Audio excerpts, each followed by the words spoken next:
সরকারের দায়িত্ব পালনে প্রতিবন্ধকতা আসছে, কাজ করতে না পারলে পদে থাকা অপ্রাসঙ্গিক বললেন উপদেষ্টা রিজওয়ানা হাসান।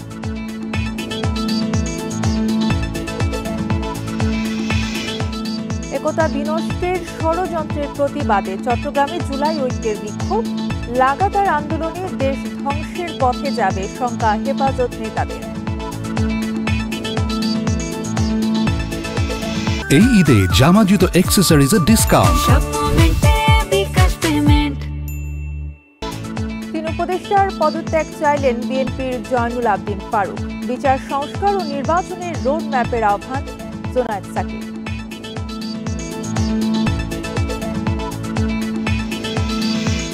মালয়েশিয়ায় কর্মী পাঠাতে পুরো নদীর দায়িত্ব না দেওয়ার আহ্বান বাকি এজেন্সিদের, আগের ব্যবস্থাই বহাল চায় কুয়ালালামপুর।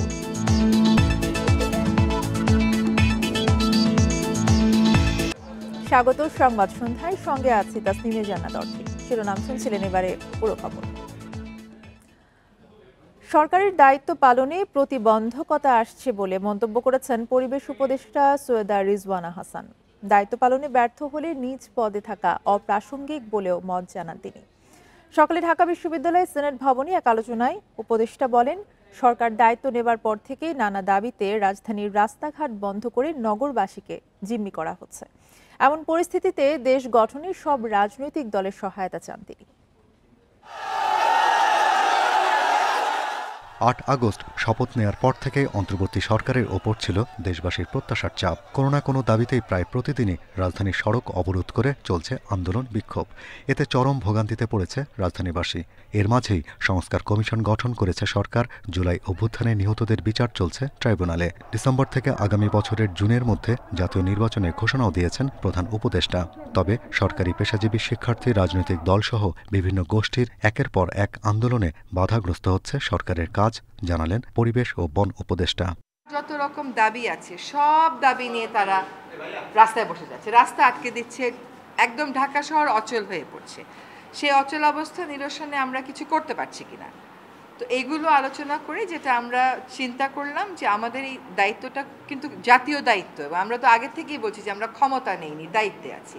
এই দায়িত্বটা পালন করা তখনই আমাদের পক্ষে সম্ভব হবে যখন আমরা সকলের সহযোগিতা পাবো। আমরা যদি আমাদের দায়িত্ব পালন করতে পারি তাহলেই আমাদের দায়িত্বে থাকাটা প্রাসঙ্গিক। যদি দায়িত্ব পালন করতে না পারি, আমাদের যার যার নিজস্ব অনেক কাজ আছে, তাহলে দায়িত্ব পালন করাটা আর প্রাসঙ্গিক থাকলো কিনা। ঢাকা বিশ্ববিদ্যালয়ের সিনেট ভবনে এক আলোচনা সভা শেষে পরিবেশ উপদেষ্টা সাংবাদিকদের জানান, অন্তর্বর্তীকালীন সরকারের ওপর মানুষের প্রত্যাশার চাপ বেশি। তবে প্রধান উপদেষ্টার পদত্যাগের গুঞ্জন নিয়ে স্পষ্ট কোনো জবাব দেননি রিজওয়ানা হাসান।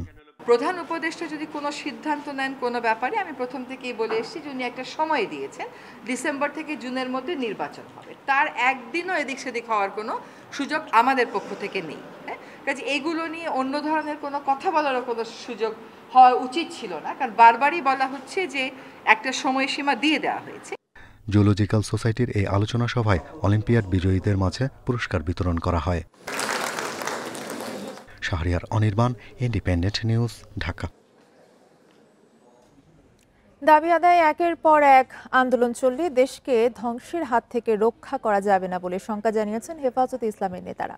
রাজনৈতিক বিষয়ে প্রধান উপদেষ্টা অধ্যাপক ইউনূসকে অভিভাবক এবং সেনাপ্রধান জেনারেল ওয়াকারুজ্জামানকে দেশের স্তম্ভ বলেও উল্লেখ করেন তারা। শুক্রবার জুমার নামাজ শেষে জাতীয় মসজিদ বায়তুল মোকাররমের উত্তর গেটে এক সমাবেশে হেফাজতে ইসলামের যুগ্ম মহাসচিব মামুনুল হক বলেন, রাজনৈতিক দলের নেতা এবং ছাত্র নেতাদের মাঝে অযথা কোনো বাকবিতণ্ডার প্রয়োজন নেই। ব্যক্তিগত মান অভিমানের কারণে দেশের জনগণের স্বপ্ন যেন ফিকে না হয় সে বিষয়ে সতর্ক থাকতে হবে। সমাবেশে নারী বিষয়ক সংস্কার কমিশন বাতিল, শাপলা ও জুলাই সহ সকল হত্যাকাণ্ডের বিচার, হেফাজত কর্মীদের নেতাকর্মীদের বিরুদ্ধে দায়ের করা মামলা প্রত্যাহার এবং ফিলিস্তিন ও ভারতে মুসলিমদের উপর গণহত্যা বন্ধের দাবি করেন হেফাজত নেতারা।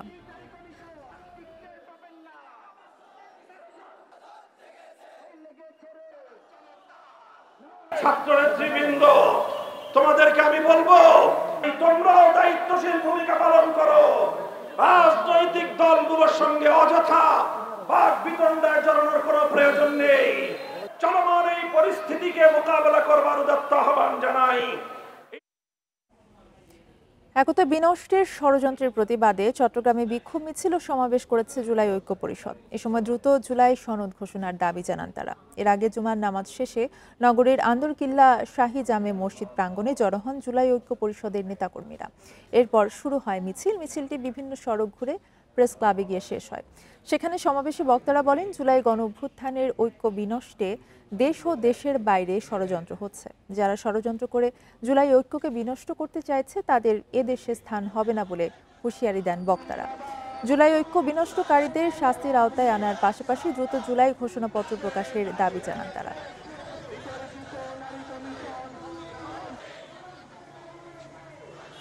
দিনের মধ্যে জুলাই ঘোষণাপত্র জারি করার জন্য যা যা পদক্ষেপ নেওয়া প্রয়োজন আপনারা পদক্ষেপ নিন।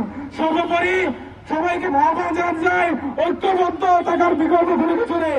আমরা অতি সত্বর দৃশ্যমান সংস্কার এবং বিচারের গতি দেখতে চাই এবং সরকারের প্রতিশ্রুতি অনুযায়ী জুলাই সনদ অতি বিলম্বে ঘোষণা করতে হবে।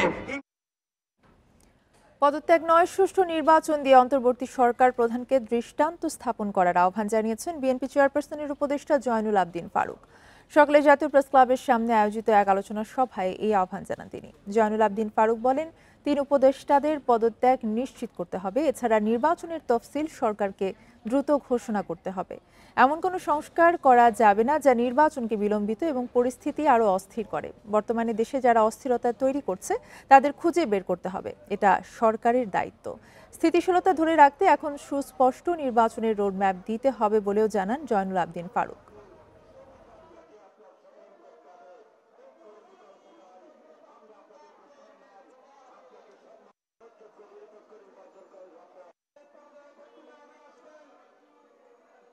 আমরা তো চাই না আপনাদের পদত্যাগ, আমরা তো আপনাদের বসিয়েছিলাম।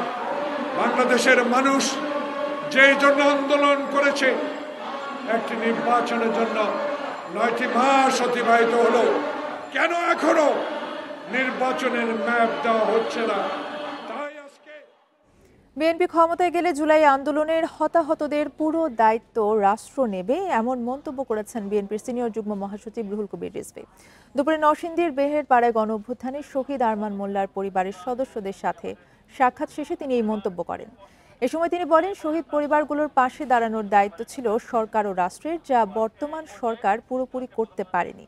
কেন অবহেলা করা হচ্ছে এবং নিহতদের পুরো তালিকা তাদের কাছে কেন নেই, এমন প্রশ্নও তোলেন তিনি।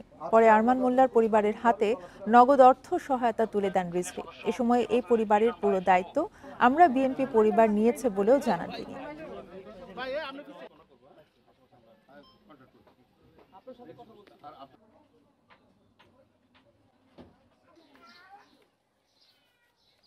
বিএনপি যদি ক্ষমতায় আসে, প্রতিটি শহীদ এবং যারা আহত হয়েছেন প্রত্যেকটি দায়িত্ব তখন রাষ্ট্র দায়িত্ব পালন করবে। তাদের প্রত্যেকেরই চিকিৎসার খরচ এবং যে পরিবারে যারা শহীদ হয়েছেন সেই পরিবারের দায়িত্ব রাষ্ট্র বহন করবে। বিচার সংস্কার ও নির্বাচনের সুস্পষ্ট রোডম্যাপ সরকারকে ঘোষণা দিতে হবে, এতে রাজনৈতিক অস্থিরতা কাটবে বলে আশা প্রকাশ করেছেন গণসংহতি আন্দোলনের প্রধান সমন্বয়কারী জুনায়েদ সাকি। সকালে জাতীয় প্রেস ক্লাবের সামনে গার্মেন্টস শ্রমিক সংহতি সমাবেশে আশা প্রকাশ করেন তিনি। জুনায়েদ সাকি বলেন, পরস্পর বিরোধী অবস্থার কারণে ফ্যাসিবাদীরা সুবিধা পাবে, ঐক্য কোনোভাবেই নষ্ট হতে দেয়া যাবে না। ফ্যাসিবাদ ব্যবস্থাকে বিদায় করতে রাষ্ট্রীয় ক্ষমতায় ভারসাম্য আনতে হবে, তবে সরকারের কাজ কোনো দলের প্রতি পক্ষপাতিত্ব করা না। পরে সরকারকে ন্যূনতম ঐক্য বজায় রেখে নতুন গণতান্ত্রিক বাংলাদেশ নির্মাণেরও আহ্বান জানান জুনায়েদ সাকি। এর আগে শ্রম সংস্কার কমিশনের সুপারিশ বাস্তবায়নের দাবি জানান বক্তারা। মাতৃত্বকালীন ছুটি 6 মাস করা সহ 10 দফা দাবি তুলে ধরা হয় সমাবেশে। আমরা যদি এই ফ্যাসিবাদ বিরোধী আন্দোলনকারী শক্তিসমূহ নিজেদের মধ্যে ঐক্য রক্ষা করতে না পারি, তাহলে পতিত ফ্যাসিস্টরা তার সুবিধা নিবে, তার দেশি বিদেশিরা সুবিধা নিবে। ন্যূনতম সংস্কার সহ গণতন্ত্র নিশ্চিত করে অন্তর্বর্তী সরকারকে দ্রুত নির্বাচন দেওয়ার দাবি জানিয়েছেন বাংলাদেশ কমিউনিস্ট পার্টির সভাপতি মোহাম্মদ শাহ আলম। মার্কিন এজেন্ডা বাস্তবায়নে সরকার কাজ করে যাচ্ছে বলে অভিযোগ করেন তিনি। বিকেলে পুরনো পল্টনে এক সমাবেশে এসব কথা বলেন তিনি। দাবি করেন মানবিক করিডোরের নামে বাংলাদেশকে সাম্রাজ্যবাদী যুদ্ধে জড়ানোর চক্রান্ত চলছে। এছাড়া চট্টগ্রাম বন্দর ব্যবস্থাপনায় দায়িত্ব বিদেশিদের হাতে তুলে দেওয়ারও চেষ্টা হচ্ছে। অন্তর্বর্তী সরকারের প্রতি সিপিবি সভাপতি বলেন, পদত্যাগের হুমকি দিয়ে দেশে নৈরাজ্য সৃষ্টি করা চলবে না। যারা এই সরকারের বিরুদ্ধে কথা বলছে তাদেরই ফ্যাসিবাদের দোসর হিসেবে ট্যাগ দেওয়া হচ্ছে বলেও অভিযোগ করেন তিনি।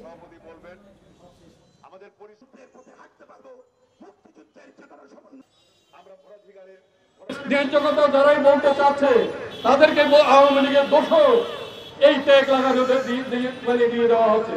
নির্বাচিত সরকার না আসলে দেশের মানুষের জানমালে রক্ষা করা সম্ভব না। নির্বাচিত সরকার না আসলে দেশে বিনিয়োগ বিনিয়োগ হবে না। নির্বাচিত সরকার না আসলে আজকে দেশে অস্থিরতা নৈরাজ্য বন্ধ হবে না। তাই অবিলম্বে নির্বাচন দিয়ে আপনি বিদায় হন। জনগণকে গুজবে কান না দেওয়ার অনুরোধ করেছে সেনাবাহিনী। দুপুরে ভেরিফাইড ফেসবুক পেজে সচেতনতামূলক বিজ্ঞপ্তি দিয়ে লেখা এক পোস্টে এই আহ্বান জানানো হয়। পোস্টটিতে বলা হয়েছে, সম্প্রতি একটি স্বার্থান্বেষী মহল বাংলাদেশ সশস্ত্র বাহিনীর লোগো ব্যবহার করে একটি ভুয়া প্রেস বিজ্ঞপ্তি প্রকাশ করেছে, যার মাধ্যমে সাধারণ জনগণের মাঝে বিভ্রান্তি সৃষ্টির পাশাপাশি সশস্ত্র বাহিনী এবং জনগণের মধ্যে বিভেদ তৈরির অপচেষ্টা চলছে। এছাড়াও জনগণকে সত্যতা যাচাই করে সচেতন থাকার অনুরোধ করা হয়েছে ফেসবুক পোস্টে।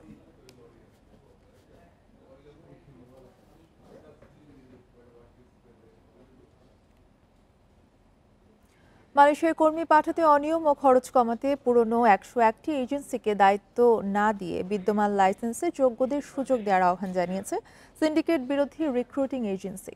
আর অভিবাসন ব্যয় কমাতে সরকারি তত্ত্বাবধানে অর্থ লেনদেন ব্যবস্থাপনার পরামর্শ অভিবাসন বিশেষজ্ঞদের। এদিকে বিভিন্ন পক্ষের আপত্তির পরেও বাংলাদেশের পুরনো এজেন্সিগুলো দিয়েই কর্মী নিয়োগে অনড় মালয়েশিয়ার সরকার।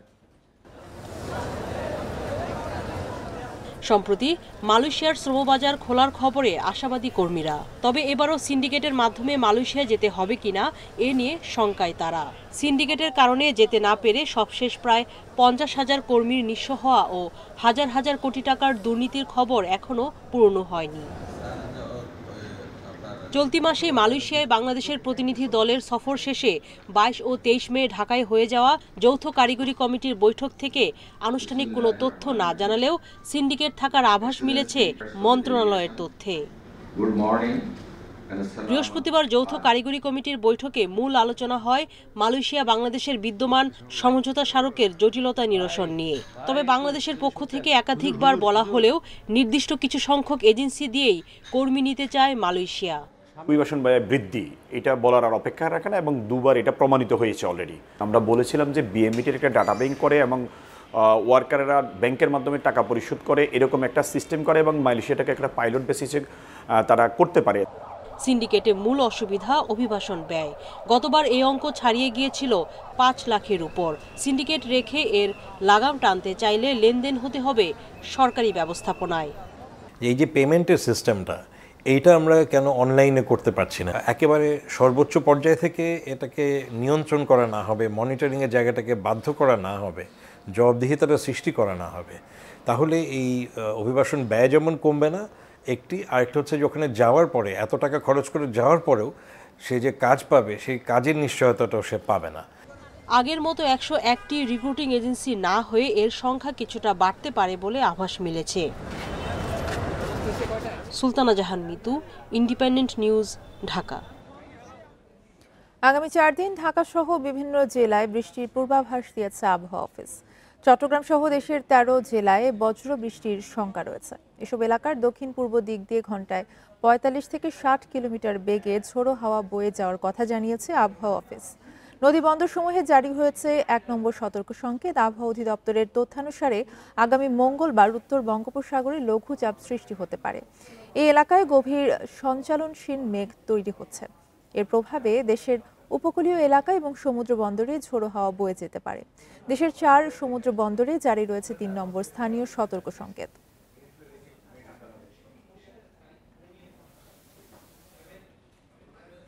টঙ্গীতে ঝুট ব্যবসার নিয়ন্ত্রণ নিয়ে বিএনপি এবং বৈষম্য বিরোধী ছাত্রদের মধ্যে সংঘর্ষে পুলিশ সহ অন্তত 5 জন আহত হয়েছেন। এ সময় বেশ কয়েকটি ককটেল বিস্ফোরণ হয়। পুলিশ ও স্থানীয়রা জানায় দুপুরে গাজীপুর এলাকায় একটি তৈরি পোশাক কারখানার ঝুট নিচ্ছিল বিএনপির একটি গ্রুপ। এ সময় বিএনপি আরেকটি দল এবং বৈষম্য বিরোধী ছাত্রদের একটি অংশ এসে বাধা দেয়। এতে দুই পক্ষের মধ্যে ধাওয়া পাল্টা ধাওয়ার সংঘর্ষ হয়। এ সময় বেশ কয়েকটি ককটেল বিস্ফোরণের ঘটনাও ঘটে। পরে পুলিশ এসে পরিস্থিতি নিয়ন্ত্রণে আনে। এলাকায় অতিরিক্ত পুলিশ মোতায়েন করা হয়েছে।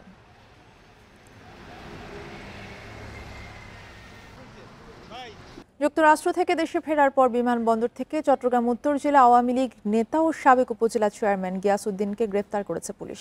ভোরে হযরত শাহজালাল আন্তর্জাতিক বিমানবন্দরে তাকে গ্রেফতার করা হয়। ভোর ৫টার দিকে যুক্তরাষ্ট্র থেকে স্ত্রীসহ তিনি হযরত শাহজালাল আন্তর্জাতিক বিমানবন্দরে নামেন।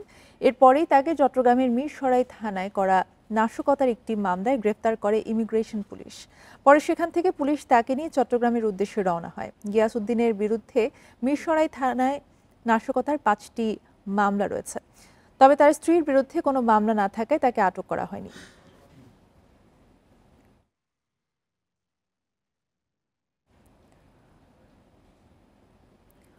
অর্থ উপদেষ্টা ডক্টর সালেউদ্দিন আহমেদ বলেছেন, আইএমএফ এর সাথে লেনদেন সুখকর নয়, তবে তাদের চাপিয়ে দেয়া কিছু নেয়নি সরকার।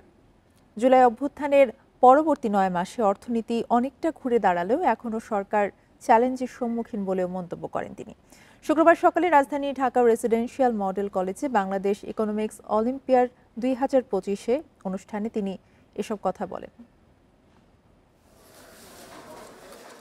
আওয়ামী লীগ সরকার পতনের পর অন্তর্বর্তী সরকার দায়িত্ব নেয় ঘুরে দাঁড়াতে শুরু করে দেশের অর্থনীতি, সুশাসন ফিরতে শুরু করে দেশের ব্যাংকিং খাতে, নতুন করে আশার আলো দেখেন বিনিয়োগকারীরা। তবে এখনও অনেক চ্যালেঞ্জ রয়েছে। ইকোনমিক্স অলিম্পিয়াডের অনুষ্ঠানেও সেই চ্যালেঞ্জের বিষয় উঠে এসেছে। ব্যাংকাররা জানান, ব্যাংকে নতুন প্রশাসক বসানো ভালো উদ্যোগ, তবে রাজনৈতিক অনিশ্চয়তায় আবারও সবকিছুকে ঝুঁকিতে ফেলবে আশঙ্কা তাদের। এরা যে রেটে আমাদেরকে ডলার দেয় সেই রেটটা আবার বেড়ে যাবে। সেই রেটটা বেড়ে গেলে আবার আমদানিকারকের উপরেই কিন্তু আলটিমেটলি গিয়ে তার চাপটা বাড়বে। সো এই অনিশ্চয়তার মধ্যেও আই মাস্ট সে একটা মিক্সড প্রোগ্রেস আমরা দেখছি।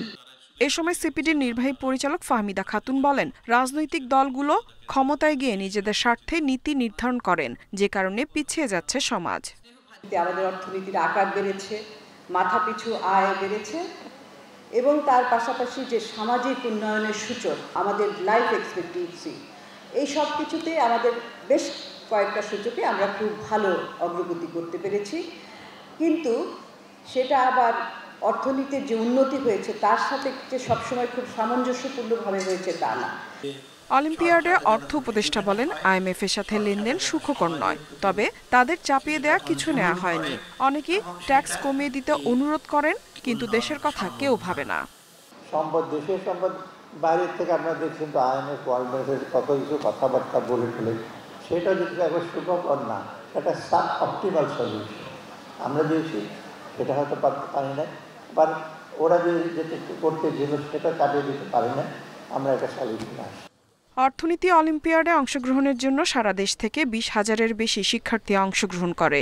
এদের মধ্যে বিজয়ী 5 জন আজারবাইজানের বাকুতে আন্তর্জাতিক অর্থনীতি অলিম্পিয়াডে অংশ নিবে। ইফাতারা, ইন্ডিপেন্ডেন্ট নিউজ। সপ্তাহের ব্যবধানে রাজধানীর বাজারগুলোয় আবারও বেড়েছে ডিম ও ফার্মের মুরগির দাম। এছাড়া পেঁয়াজের দামও বাড়তি। বিক্রেতারা জানান, ডিমের ডজনে 5 টাকা বেড়ে বিক্রি হচ্ছে 130 থেকে 140 টাকায়। ব্রয়লার ও সোনালী মুরগির দাম বেড়েছে কেজিতে 10 থেকে 15 টাকা। ব্রয়লারের কেজি 170 থেকে 180 ও সোনালী মুরগির কেজি 250 থেকে 280 টাকা। এক মাসের ব্যবধানে 20 থেকে 25 টাকা বেড়ে পেঁয়াজের কেজি বিক্রি হচ্ছে 55 থেকে 60 টাকায়। তবে কিছুটা কমেছে মিনিকেট চালের দাম। খুচরা পর্যায়ে কেজিতে 1 থেকে 2 টাকা কমে বেশিরভাগ মিনিকেট চাল বিক্রি হচ্ছে 75 টাকার আশপাশে। এই ছিল এখনকার সংবাদে। ইন্ডিপেন্ডেন্ট টেলিভিশনের সব খবর জানতে চোখ রাখুন ফেসবুক, ইউটিউব এবং এক্সে। ধন্যবাদ।